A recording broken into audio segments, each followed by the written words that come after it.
지금 제가 읽어드린 역대기상 16장 25절에서 31절 말씀에 근거해서 경배 드리는 자의 합당한 자세, 이렇게 제목을 정했습니다.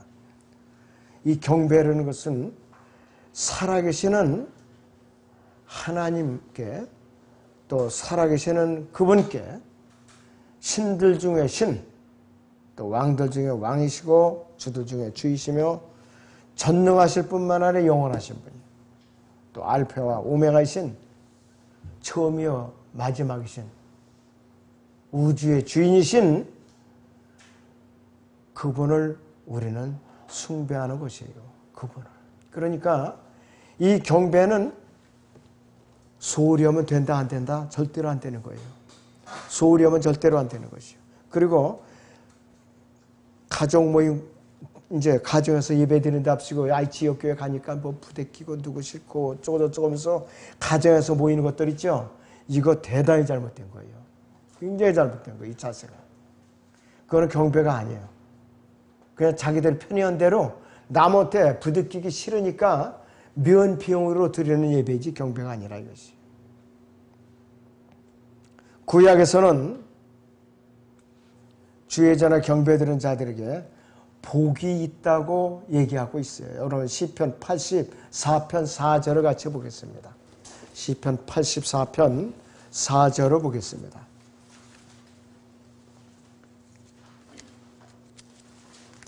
예, 시편 84편 4절을 보시오. 주의 집에 거하는 자들은 복이 있으리니 그들이 항상 주를 찬양하리다 그랬어요. 셀라 그랬죠. 제 이름을 말하고 주의 집 어디냐? 지상왕국 성전을 말하는 것이요. 그리고 84편에 12절을 보시면은요. 12절을 보시면 오 만군의 주여 주를 신뢰하는 사람은 복이 있나이다 그랬어요. 주를 신뢰하는 사람은 복이 있나이다 그랬어요. 이 신약 교회 시대에는 예수 그리스도의 피로 혼의 구속을 받고 성령으로 거듭난 성도들만이 살아계시고 또 전능하신 하나님께 경배를 드릴 수 있는 유일한 자격이 있는 사람들이에요. 아직까지도 아무리 교회에 오래 다녔어도 아무리 직분이 높아도 거듭나지 않았으면 경배 드릴 자격이 없어요. 그게 종교행위에 불과한 것이에요. 자, 경배 드리는 자의 합당한 자세는 어떠해야 되는가? 첫째는 전능하신 하나님의 이름에 합당하게 드려야 돼요. 아무렇게나 드리는 것이 아니에요. 자, 본문을 다시 한번 보죠. 역대기상 16장 25절에서 31절을 다시 봅니다. 우리. 주께서는 위대하시니 크게 찬양받으시며 또한 모든 신들 위에 두려움을 받으셔야 하리라. 사람들이 모든 신들은 우상이나 주께서는 하늘들을 지으셨도다. 그분의 면전에 존귀와 영광이 있으며 영광과 존귀가 있으며 그분의 처소에 능력과 기쁨이 있도다. 너희 백성의 종족들아 주께 드리라. 영광과 권능을 주께 드리라. 그의 이름에 합당한 영광을 주께 드리라. 예물을 가지고 그분 앞에 나아가 거룩함의 아름다움으로 주께 경배하라. 온 땅아 그분 앞에서 주려하라. 세상도 굳게 되어 흔들리지 아니하리라. 하늘들은 기뻐하고 땅은 즐거워할지니라.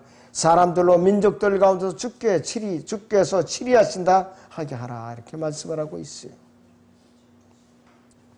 자, 그래서 하나님께 경배를 드릴 때요, 이 세상에 어떠한 통치자나 위대한 사람에게 표현할 수 없는 아주 거룩하고도 존귀한 표현들은 모두 동원해서 우리는 하나님의 거룩하신 이름에 합당한 경배를 드려야 되는 것이에요.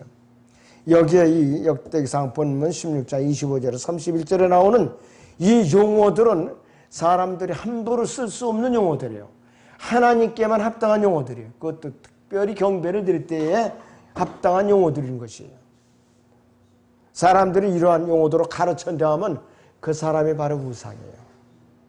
이 공산주의 독재자들이 온갖 미사여구를 동원해가지고서 하나님의 영광을 가르치니까 결과적으로 공산주의는 멸망하게 돼 있어요. 공산주의는 멸망하게 돼 있어요. 구소련 연방 보세요. 총칼로 무너진 거 아니잖아요. 그냥 무너진 거예요. 그냥. 하나님께서 무너뜨리는 거예요. 지금 공산주의가 다 이제 앞으로 무너져가는 판에 참 우리는 딱하죠. 너무 딱해요. 중국 보고 이제 두고 보세요. 무너지게 돼 있어요. 하나님을 대적하고 사람들을 갖다 고문을 하고 박해하고 또 하나님의 영광을 가르치는 자들. 언젠가는 하나님께서 손을 보시게 돼 있어요. 경배드린 자에 합당한 자세 두 번째는 합심해서 드려야 돼요. 합심해서. 합심이라는 말을 한번 여러분들 보시겠어요. 자, 시편 134편 보세요. 시편 134편 1절에서 3절을 보겠습니다.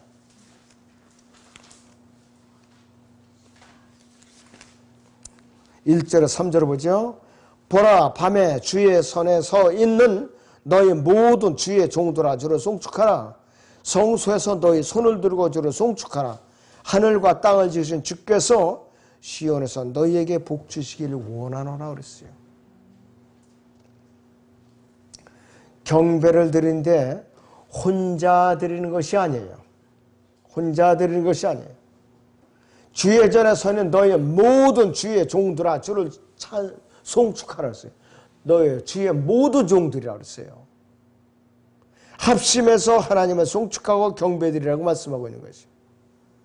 이 신약 지역교회의 성경적인 전통은 매주의 첫날마다 혼자 경배를 드리는 것이 아니라 구원받은 성도들이 살고 있는 지역교회에 출석해서 함께 경배를 드리는 것이 원칙이에요.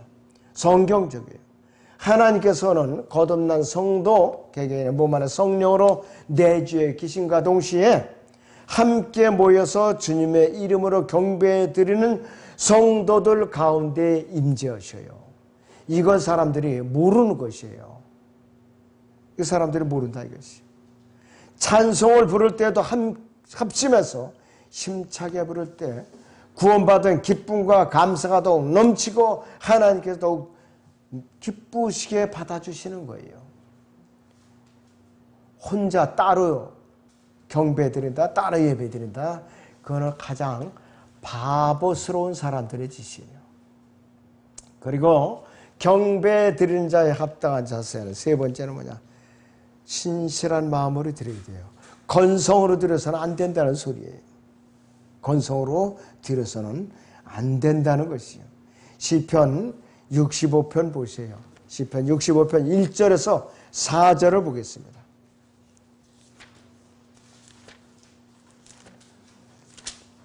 (1절에서) 4절을 봅니다. 오 하나님이여 찬양이 시온에서 주를 기다리신 소원이 주께 이행되리이다. 오 기도를 들으시는 주여 모든 육체가 주께 나아가리이다. 죄악의 날을 이기오니 주께서 우리의 죄가들을 제거하시리이다.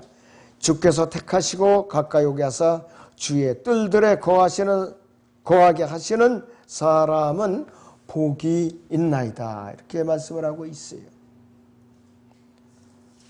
자, 그래서 구원받지 못한 아담에서 타락한 인간의 구원을 베푸시고 육체를 돌보시고 죄과들을 제거하시는 하나님께 마음을 다해서 신실하게 경배드리는 자세를 보여주고 있는 것이에요.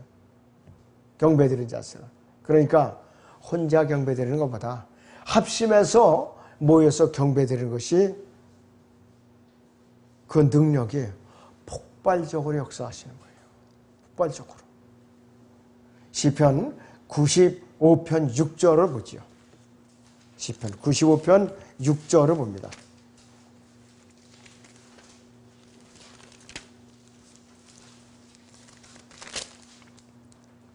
(95편 6절) 오라 우리가 경배하며 절하자. 우리가 우리를 만드신 주 앞에 무릎을 꿇자 그랬어요.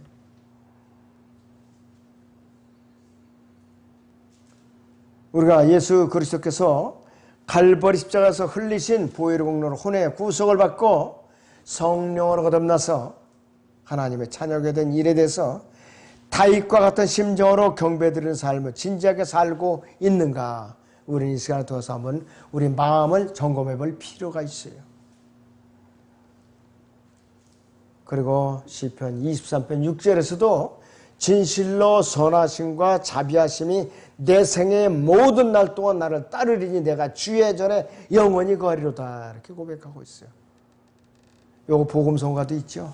시편 23편 1절로 해가지고 굉장히 이거 잘 뽑아낸 거예요. 자, 구약에서는요 경배 드릴 때 빈손으로 안 나갔어요. 피의 제물을 반드시 갖고 나갔어요. 그런데 신약의 여러분들은 피의 제물 대신에 예수 그리스도의 이름으로 나가요. 경배 드릴 때. 만약에 일일이 피의 제물을 갖고 와야 된다면은 이 가난한 성도들을 어떻게 배겨나나 이거예요. 참 다행스러운 일이죠. 여러분들 구약보다 신약에 탄생한 게 천만 다행이고 또 공산주의 국가에 태어나지 않은 게 다행이에요. 여러분들 예배 드리지 말라고 교회 경찰 데려와서 땅 문박아 놓고 이제 오늘부터 이 교회는 폐쇄 합니다. 이렇게 하지는 않았어요. 아직까지. 질병 때문에 방해를 받았죠. 근데 그 질병 때문에 방해받은 자체도 마귀의 공격이에요. 세상 정보로 통한 마귀의 공격이라 이것이. 그러나 이 질병 코로나를 퍼뜨린 그 국가, 여기에 협조한 국가들 하나님께서 다 감찰하고 계세요. 하나님께서. 모르실 리가 없어요. 그러니까 국제사법재판소에 제소를 당하는 거예요. 네. 그리고 경배 드린 자의 자세는 어떠해야 되는가? 일시적으로 드리고 끝나는 것이 아니에요. 꾸준히 드려야 돼. 꾸준히. 언제까지? 우리가 몸의 구속을 받는 그날까지가 아니라 영원토록 드려야 되는 것이. 영원토록. 시편 27편 4절을 보죠. 시편 27편 4절을 보세요.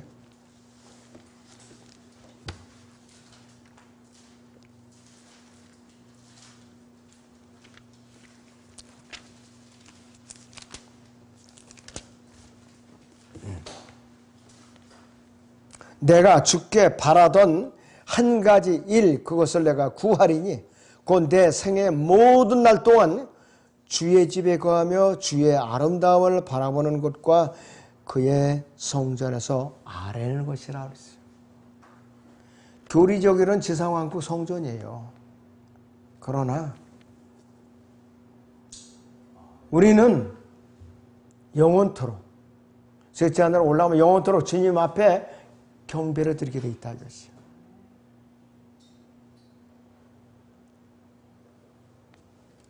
오전에 우리가 성경 공부한 구절이 있는데요. 우리가 잠깐 이제 보고 넘어가겠습니다. 요한계시록 보죠. 5장. 요한계시록 5장에 11절부터 14절까지 요한계시록 5장 11절에서 14절을 봅니다. 내가 또 보니 그 보좌와 짐승들과 장로들을 둘러선 많은 천사의 음성을 들었는데 그들의 수가 만만이요 천천이라. 큰 음성으로 말하기를 죽음을 당하신 어린 양이 권세와 부귀와 지혜와 힘과 존귀와 영광과 찬송을 받으시기에 합당하시도다라고 하더라. 또 내가 들으니 하늘과 땅과 땅 아래와 바다에 있는 각 피조물과 그 안에 있는 만물이 말하기를 보좌에 앉으신 분과 어린 양에게 찬송과 존귀와 영광과 권세가 영원 무궁토록 있을지어다라고 하더라. 그때 그 네 짐승이 말하기를 아멘하고 24 장로가 엎드려 영원토록 살아계시는 분께 경배하더라. 우리도 그렇게 영원토록 경배를 드릴 것이에요. 경배를 드릴 거라 이것이. 13절에서는 아주 온갖 미사여구 용어가 다 들어가 있어요. 찬송과 존귀와 영광과 권세가 영원 무궁토록 있을지어다. 우리가 이 대열에 참여할 사람들이에요. 너무나도 소중한 말씀이 할 수가 없어요. 그래서 이 거듭난 성도들은 우리가 몸의 변화를 받아서 셋째 하늘에 올라가서 그리스도의 심판서 가서 거쳐서 혼인식으로 이때 가서 천년 통치하고 끝나는 것이 아니라 영원에 가서도 이렇게 통치에 참여하는 것이. 경배해 드린 자의 자세, 합당한 자세. 다섯 번째는 영과 진리로 경배를 드려야 된다고 그랬어요. 영과 진리로. 그런데 영과 진리로 경배를 드려야 하는데 대부분의 사람들, 우리나라의 경우 한 97, 8%는 아니에요. 성경이 진짜가 아니죠. 거듭난 사람들이 거의 아니죠. 그러니까 거듭났어도 올바르지 않은 성경으로 경배를 드리면 그건 XP예요. 거듭나지 않은 상태에서 올바른 성경으로 경배 드리는 거 그것도 XP예요. 그리고 거듭나지 않은 사람이 거듭나지 않은 성경으로 예배 드리는 건 더더욱 말할 것도 없고, 뿐만 아니라 거듭난 설교자가 죽은 회원들에게 설교하는 거 그것도 경배가 아니에요. 그리고 설교자가 거듭나지 않았어요. 회중을 거듭났어요. 이것도 물론 아니에요. 여러 가지 형태로 영과 진리로 합당하지 않게 드려지는 그 예배가 지금도 전국 방방곡곡에서 이 시간에 시행되고 있어요. 지금 너무나도 참 불행한 일이에요. 안타까운 일이에요. 요한복음 4장 보죠. 20절에서 26절을 보겠습니다. 요한복음 4장 20절에서 26절을 봅니다.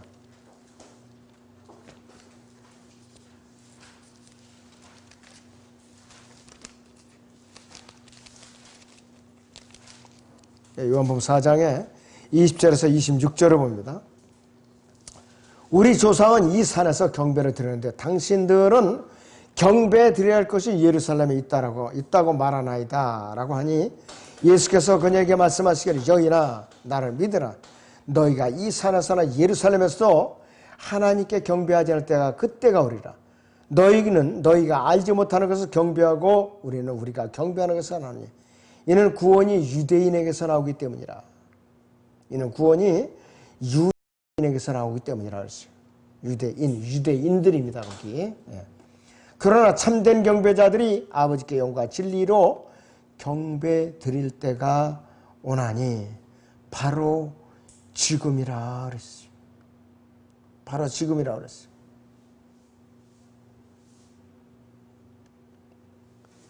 이는 아버지께서는 자기에게 경배드리는 그런 자들을 찾으심이라.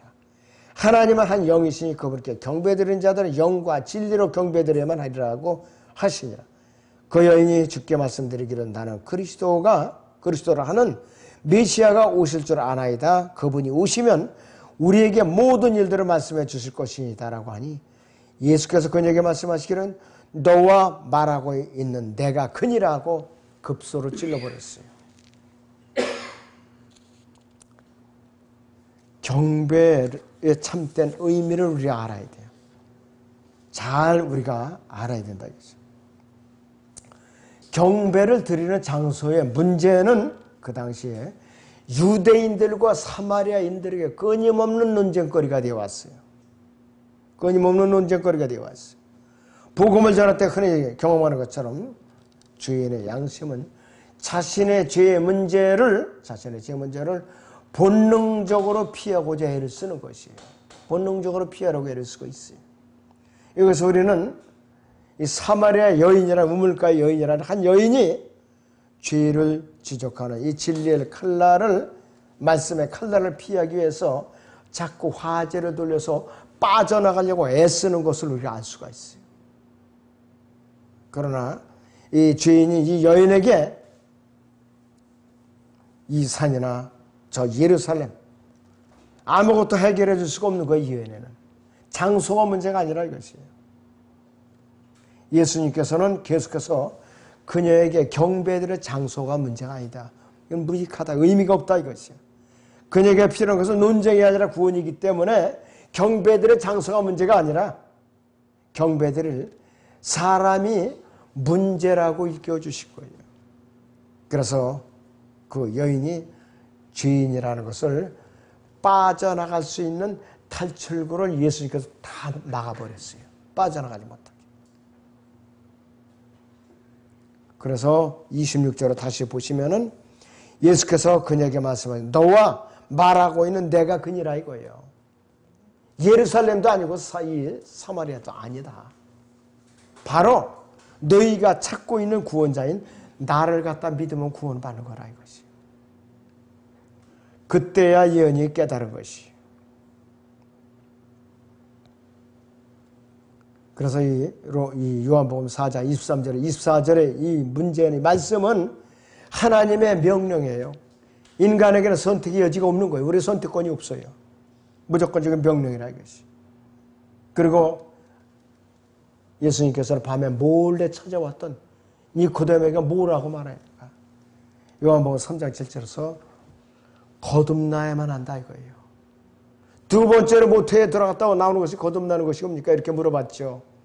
즉, 이 땅에서 태어났던 모든 사람 중에 저는 가장 순진한 사람이라고 그게 이 사람을. 모태에 다시 들어갔다 나오는 것이 거듭나는 것이옵니까? 얼마나 순진했어요.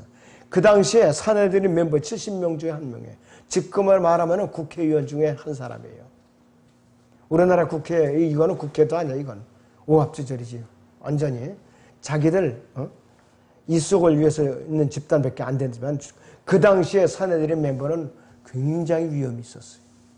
그런데 영생에 대한 문제가 풀지 못하고 갈망함이 있어서 밤에 몰래 주님을 찾아간 거예요. 그럴 때는 구원받은 거예요, 그 사람은. 체면 차리고 안 찾아갔으면 그 사람 구원 못 받았죠.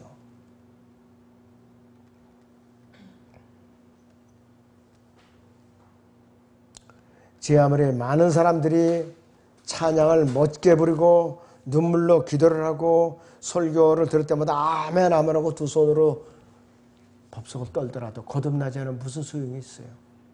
설교자나 청중이나 다 거듭나야 되는 것이요. 살아있는 영으로서 또 이런 바른 말씀으로 주파수가 맞아야 돼. 서로 주파수가 오고 나면 통신이 안 되잖아요. 우리도 마찬가지. 영적인 이 주파수가 맞지 않으면 교감이 이루어지지 않는다 이것이. 그러니까 하나님께서 위에서 경청이 안 돼요. 왜? 주파수가 안 맞으니까. 헛거라 이것이. 그래서 살아계신 하나님께 경배드릴 때에 죽은 영으로는 어떻게 되느냐. 아무리 오랜 세월 경배에 참여했다 할지라도 종교행위에 불가능한 것이에요. 종교행위에 불가능하다. 하나님께 가장 가정스러운 모습에 불과하다 이것이요. 경배는 예수 그리스도의 피로 혼의 구속을 받고 또 성령으로 거듭난 사람의 행위예요. 자, 이스라엘은요, 이집트에서 노예 생활할 때, 억압을 당할 때에 그들은 부르짖는 거에 그쳤어요. 그들은 유월절을 통과하지 않은 민족이에요, 그 당시. 그럴 때는 그냥 부르짖고 부르짖었을 뿐이라. 그들이 진정으로 경배를 드릴 수 있었던 그 시점이 어때냐? 홍해를 건너서 출애굽기 15장 1절에서부터 경배가 이루어진 거예요. 출애굽기 15장 1절을 보겠습니다. 출애굽기 15장 1절을 보세요.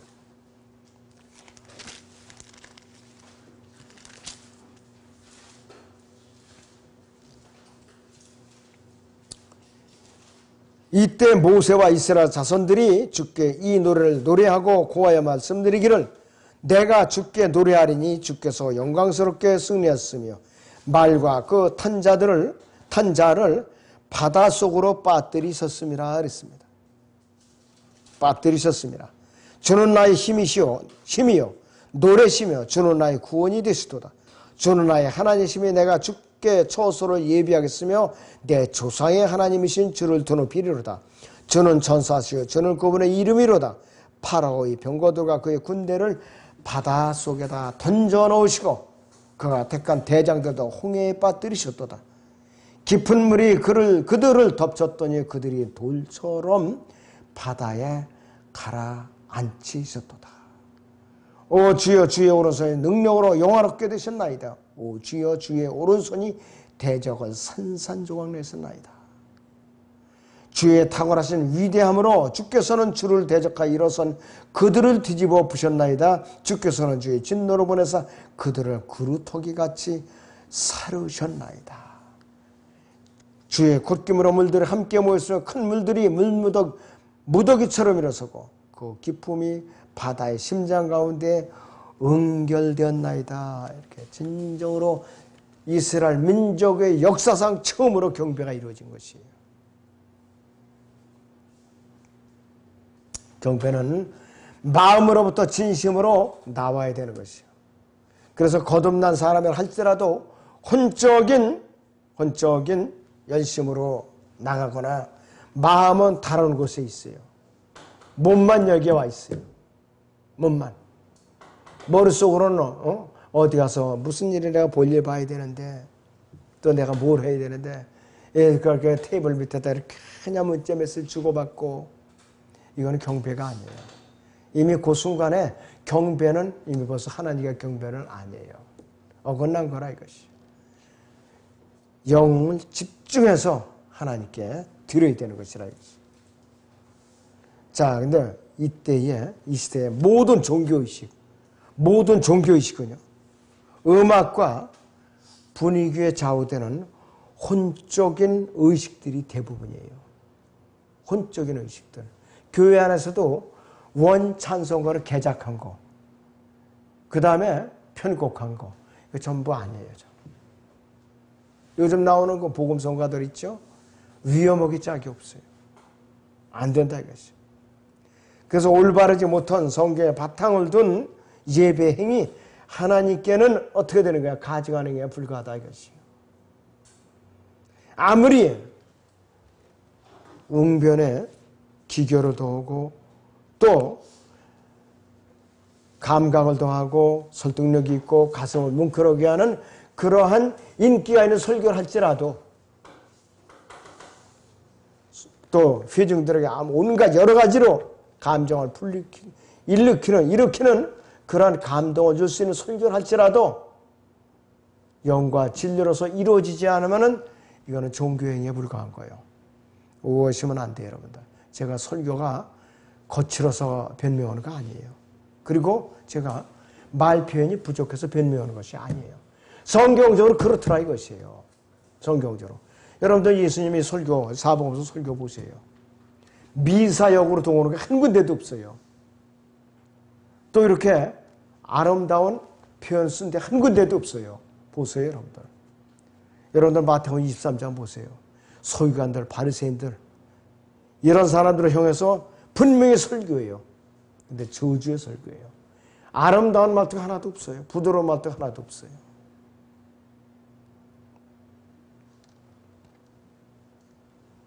이런 예배는 하나님께 드린 이러한 경배 행위는 뭐냐? 연극에 불과한 거예요. 연극에 불과하다 이것이. 그래서 이 경배 드리는 분위기가 매력적이지 않고 또 경배를 이제 드리는데 재미가 없을지라도 하나님께서는 기쁘게 받아주시는 거예요. 영과 진리로 경배 드리는 행위 자체에 대해서. 모든 경배는 단순하고 영적이고 진리에서 벗어나지 않아야 돼요. 어느 교회에서는요, 찬양대가 아주 웅장하고 요란하고 시간을 많이 잡아먹어요. 근데 실제적으로 강단에서 선포되는 메시지는 알맹이가 없어요. 이것 또한 가짜 예배죠. 지나친 형식적인 예배들, 영적인 경배를 방해하는 가장 큰 요소들이 변개되지 않은 올바른 말씀으로 거듭난 영으로 설교하는 것, 그 다음에 입술이 아니라 마음속으로부터 우러나오는 하나님께 드리는 시와 찬송과 영적인 노래, 이것이 바로 하나님께 참된 경배예요. 그래서 여러분들이 앞으로 어디를 가서 어떤 설교를 듣고 어떤 예배에 참여할지라도 참된 경배가 뭔가, 경배 드린 자에 합당한 자세가 뭔가 구별을 하셔야 돼요. 예, 여기서 마칩니다.